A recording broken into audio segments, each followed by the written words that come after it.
بسم اللہ الرحمن الرحیم۔ السلام علیکم۔ حدیث مبارک۔ رسول اکرم نور مجسم صلی اللہ علیہ وآلہ وسلم نے ارشاد فرمایا کہ اپنے بھائی کو دیکھ کر مسکرانا بھی صدقہ ہے۔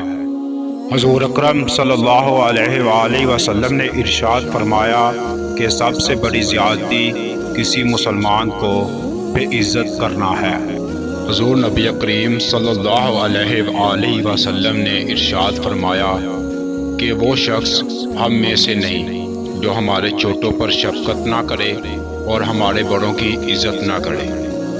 حضور نبی کریم صلی اللہ علیہ وآلہ وسلم نے ارشاد فرمایا کہ تم میں سب سے اچھے وہ ہیں جن کے اخلاق سب سے اچھے ہیں۔